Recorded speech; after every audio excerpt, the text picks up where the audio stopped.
Most devastating tornadoes in American history. 24 dead, 400 hurt, and the town of Moore, Oklahoma, leveled. Morning Joe was on the scene just hours after the storm hit, and Thomas Roberts has made his way back there. Thomas. Mika, good morning to you, and we do continue our live coverage here in Moore, Oklahoma, where we are coming back to visit the area most devastated by that EF5 tornado that ripped through a year ago today. One of the areas most devastated was Plaza Towers Elementary School, which is behind me. 7 children lost their lives there. Joining me this morning is Republican Congressman Tom Cole of Moore, Oklahoma. This is your community, sir. It's great to have you with me. Explain what you've seen over the last 12 months that's gotten us to this point today, where we can stand in front of almost a fully completed Plaza Towers Elementary School. What's the community spirit? You know, very strong, very upbeat. This place knows how to come back, and we've had tremendous amount of help. You've got to, frankly, credit the American people who've been here in force. We've had terrific local and state leadership. Federal government has done an excellent job, so we're awfully grateful for the help. But at the end, it takes people to rebuild, and we've got great people, and they're putting it back together. Obviously, you have deep roots within this community, and the people of Moore and the people of Oklahoma have deep roots to their state and their towns, because they do rebuild after these severe weather systems move through. We know that the irony of the fact that it was in 1999 that a EF5 came through Moore at the same clip, almost the same trajectory of what we saw a year ago, and the community rebuilt. Here we are standing in this community near Plaza Towers and seeing homes go back up and hearing the noise of construction. What makes the families feel safe enough to want to come back and reinvest and rebuild? Well, I think, first of all, they know that this is a place that knows how to rebuild, that supports you when times are tough. But, you know, people forget, as bad as tornadoes are, they're not hurricanes. A hurricane hits everything for hundreds of thousands of square miles.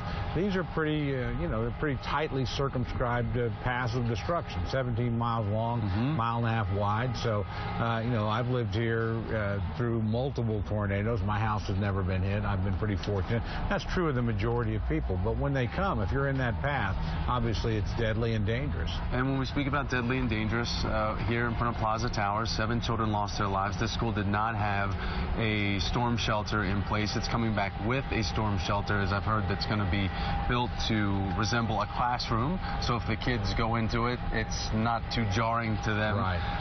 But explain why there have been school facilities and other places that have been built without the money spent to put that precaution in, when we know that this is in Tornado Alley. Well, I think, historically that just wasn't done here, and wasn't done any place else in the Midwest that I'm aware of as a requirement.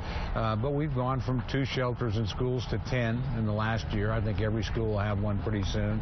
Lots of safe rooms, lots of reinforced buildings built. So people do learn tough lessons, and that's something we should have done differently. We're doing it differently now. It seems as if the governor, who we're going to have on later in the show, talking about how this should be handled, from keeping it from a truly meta level, from federal down to state, but trying to keep it as local as possible. As someone who lives in this community, what's your thought on how local it should be when it comes to decisions about storm shelters and the rebates that go along with them? I think the more local, the better. I mean, again, there's certainly federal programs here that help a lot, that either incentivize or match prices or help people that just simply can't afford them. There's state efforts, there's plenty of philanthropic efforts, but at the end of the day, I think local people ought to control their own destiny, make their own decisions. That's why this place builds back the way it does, is that people feel they're very much in control of their own lives, and honestly, they prefer it that way. And now you're back to D.C. today? Sadly so, yeah. Okay, back to D.C. today, but you're going to be here later today. There is a remembrance ceremony over at the former Moore Medical Facility. Correct. And this is our version, the Oklahoma City bombing or 9/11. In this community, this is a really impactful experience that honestly, put us under a lot of pressure, but brought us together. So that, it's my hometown. There's no place else I'd rather be. More strong. Congressman, great to see you. Thank you for always making time for us on Morning Joe. Appreciate it.